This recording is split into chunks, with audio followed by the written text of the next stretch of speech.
Boa noite. Que a bendita graça de Jesus seja sempre tão plena sobre a sua vida e toda a sua família. Eu atrasei agora, eu não costumo atrasar, mas na hora que ia dar quase 10 horas, agora, um pouquinho antes das 10, poucos minutinhos, aí eu recebi o telefonema de uma irmã que falando de um dos nossos pastores que acabou de falecer.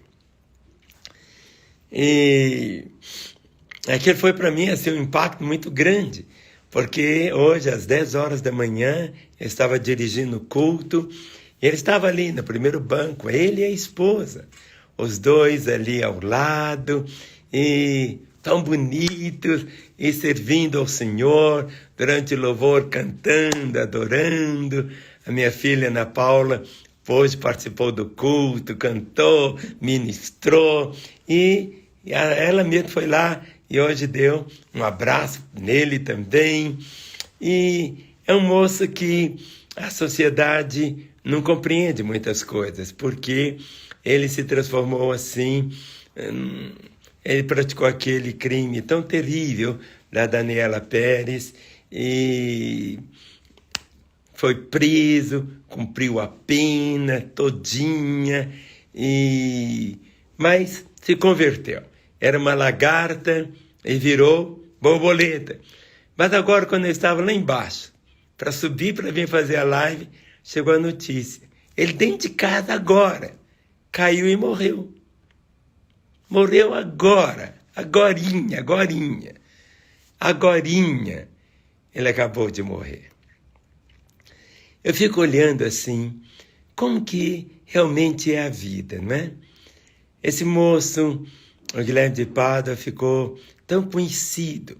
Era um artista de televisão e fez aquela besteira há tantos anos atrás e até hoje. É tão interessante, mesmo depois que a pessoa converte, fica para muitos um estigma, não é? E um estigma, assim, muito grande. Mas eu tive o privilégio de conviver com ele e durante muitos e muitos anos ele está aqui conosco, talvez há uns 15 anos, já há muito tempo. Depois que saiu da prisão, cumpriu a pena, e hoje o trabalho dele no Ministério Pastoral é exatamente cuidar de ex-presos, por incrível.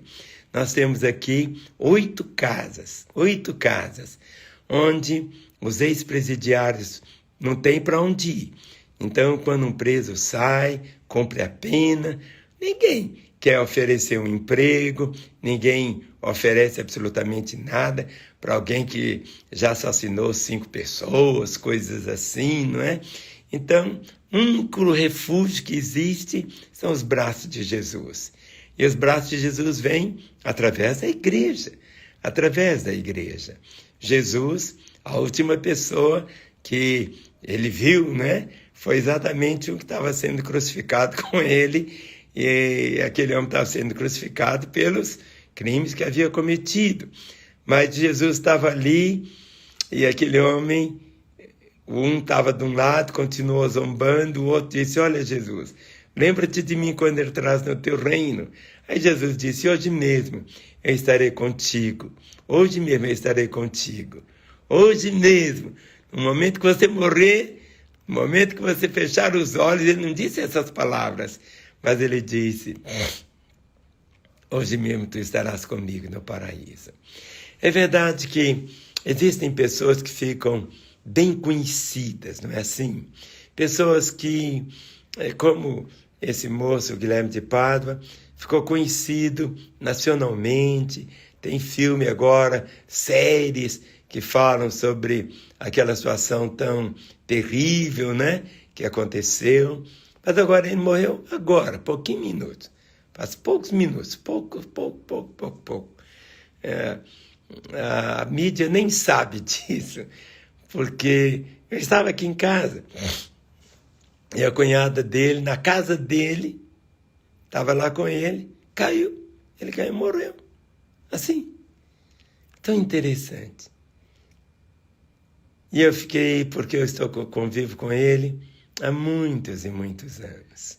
Muitos anos. E Jesus Cristo, ele morreu por todos. Morreu por todos.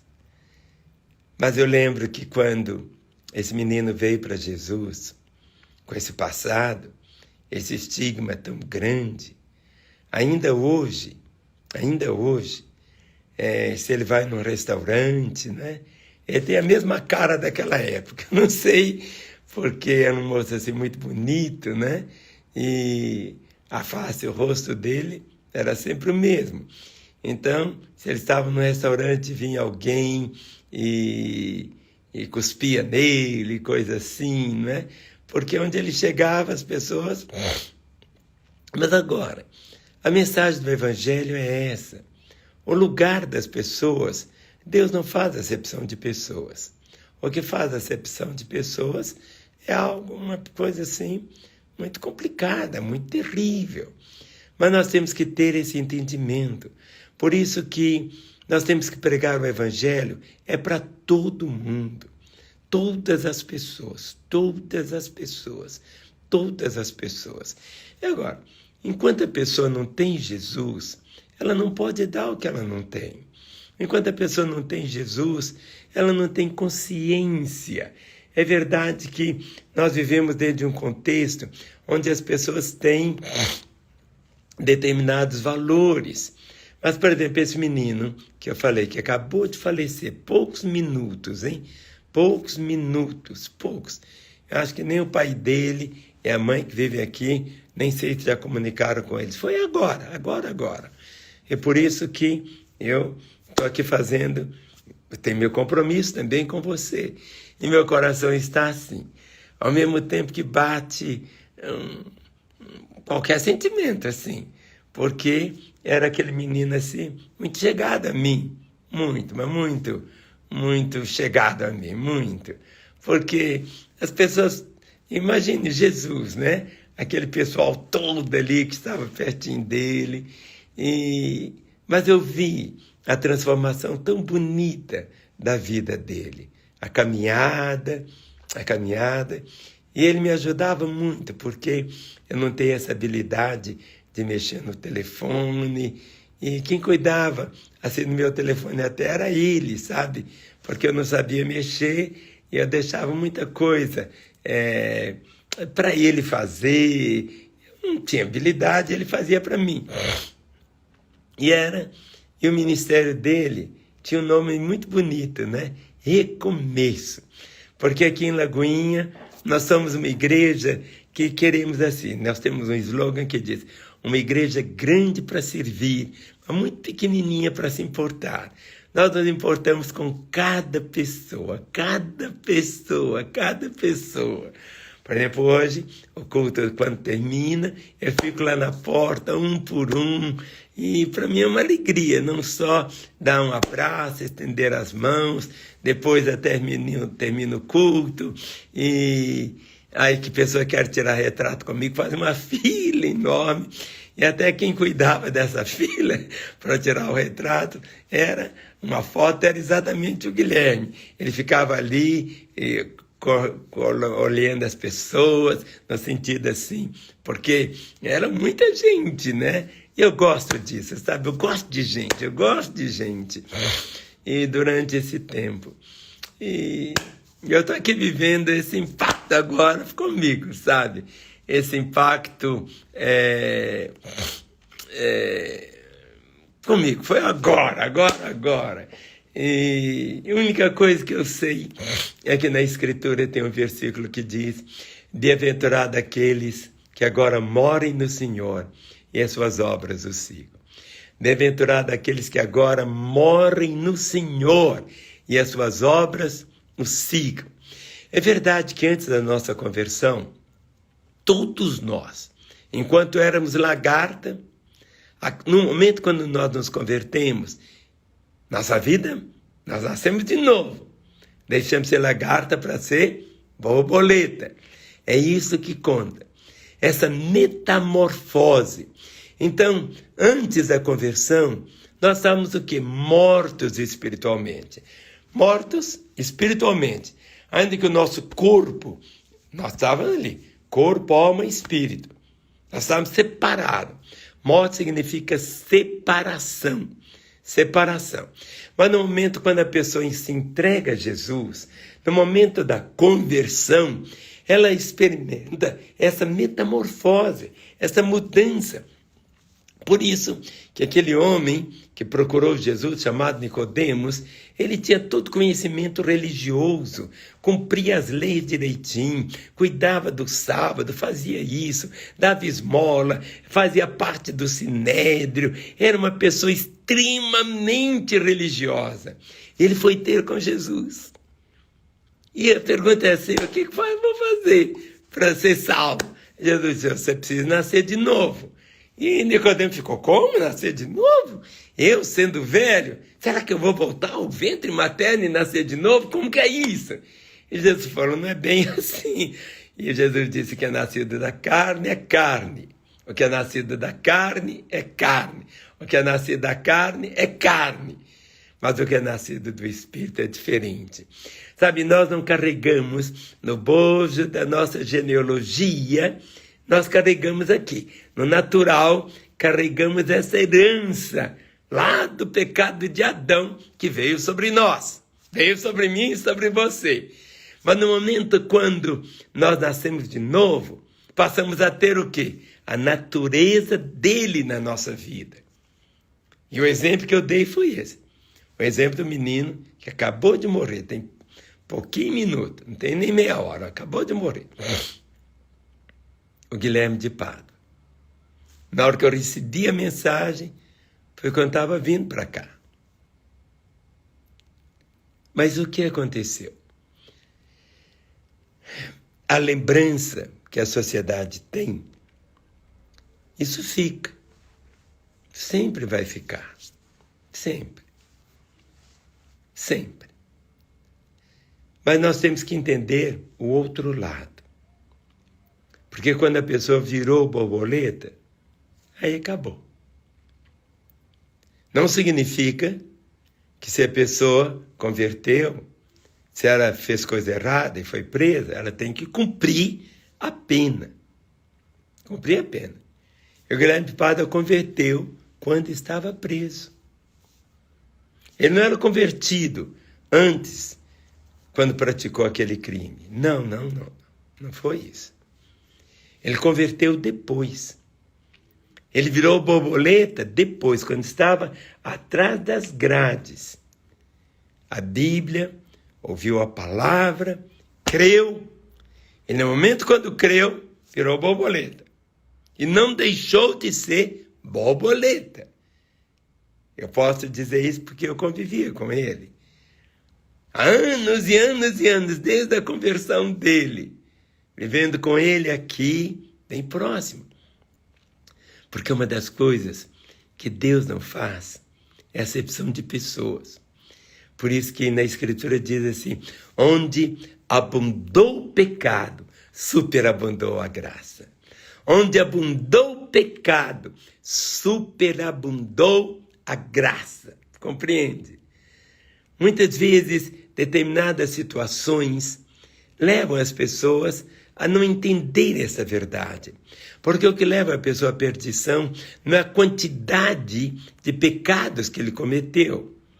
A nossa salvação não é como as pessoas imaginam, uma balança que tem dois pratos. E de um lado põe as coisas boas que a pessoa fez, e do outro lado põe as coisas ruins que ele fez. Se um pesar mais que o outro, se ele tem mais boas obras do que coisas ruins, ele é salvo. Caso contrário, ele está perdido no inferno. Não é isso. Se fosse assim, qual a razão de Jesus Cristo ter vindo? Qual a razão de Jesus Cristo ter sido morto ali na cruz? Jesus morreu pelos nossos pecados. Ele morreu para nos salvar. Ele nos morreu para quê? Para que nós pudéssemos ter o quê? A vida. Para que nós pudéssemos experimentar essa graça tão maravilhosa que só Ele pode dar. Ninguém nos oferece outra coisa a não ser Deus. Enquanto você não tiver essa compreensão tão real da vida, tão real, que o que nos dá salvação é Jesus, pela morte dele. Ele pagou o preço para a nossa redenção. E o que nos leva à salvação não é a quantidade de obras que eu fiz, ou o meu sistema de vida que eu levei, mas o que me leva a trazer e a experimentar a salvação é exatamente isso. Porque nós não merecemos. Nós não merecemos. Nenhum ser humano merece. Nenhum ser humano pode salvar a si mesmo. Não pode. Não pode. Mas ao contrário, o que salva é exatamente isso. Misericórdia é que Deus nos dá. Misericórdia é tudo que eu preciso, mas é tudo que eu não mereço. Entenda isso. Misericórdia é tudo que eu preciso, mas eu não mereço. Eu não mereço. É verdade que tem pecados que a pessoa comete e devolve. Por exemplo, se você vier aqui na minha casa, ficar comigo aqui no escritório, e no final você sai e você rouba essa minha caneta.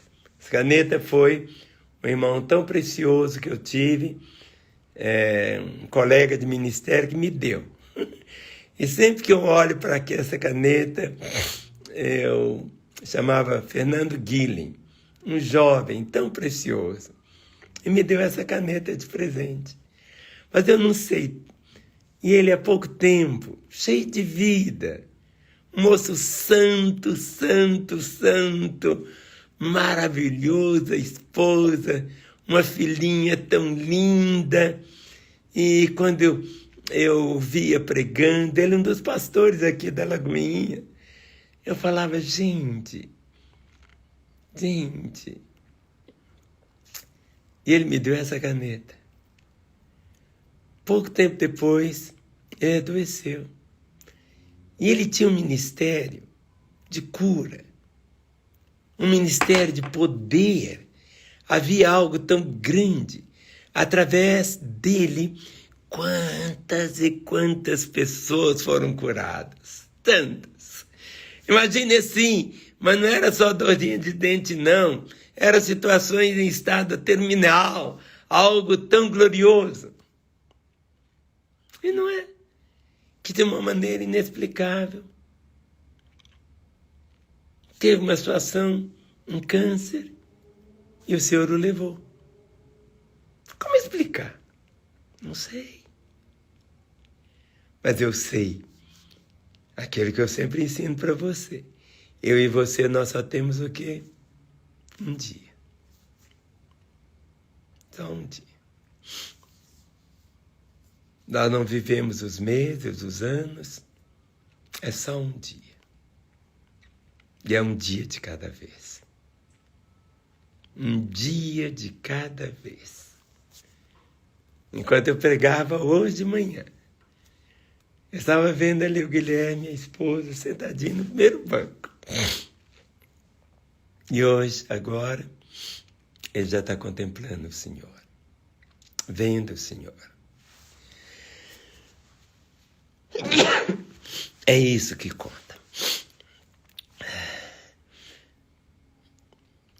Jesus disse, eu sou a ressurreição e a vida. Quem crê em mim, ainda que morra, viverá. Ainda que eu ande pelo vale da sombra da morte, não temerei mal algum, porque tu estás comigo. Se vivemos, por Senhor vivemos. Se morremos, por Senhor morremos.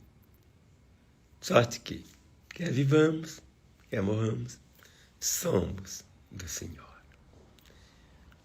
Esta é uma nova semana. Nem eu, nem você sabemos se vamos acordar amanhã. Mas algo que nós temos que ter. A Bíblia diz, prepara-te, ó homem, para te encontrares com o Senhor teu Deus. Procure viver cada dia uma vida pura, uma vida santa, uma vida íntegra, e o melhor lugar para viver. Eu fico olhando esse pastor ali com a ovelhinha nos braços. Eu me vejo nos braços de Jesus. O Guilherme viveu, depois que ele virou borboleta, nos braços de Jesus.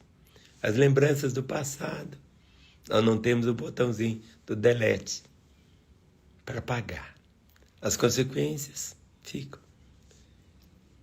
Mas como termina é que se conta. Tudo na vida é como termina é que conta. Antes era uma lagarta, do lado de fora muito bonita, mas que fez o que fez. Mas um dia nasceu de novo, virou borboleta. Virou borboleta. E os céus hoje o receberam. Eu abençoo você para que você tome novamente essa disposição de viver inteiramente para o Senhor, para a glória dele, em o nome de Jesus. Amém. Pai, eu quero abençoar nesta hora a família do Guilherme. Seus pais estão idosos, irmãos. Invoco a tua bênção sobre a casa dele. Invoco a tua bênção sobre a esposa que ele deixou. Invoco a tua bênção, ó Pai, sobre todos aqueles ex-presidiários que ele cuidou e dos que estão cuidando. Ó Deus, que tu levante outras pessoas para poder continuar fazendo o ministério que ele estava fazendo de uma maneira tão bonita para a glória do teu próprio nome. E eu abençoo esse coração, esse que está aqui, olhando eu para ele, para que ele possa viver a melhor semana da sua vida, em nome de Jesus. Amém. O Senhor te ama e eu te amo também. Um beijo.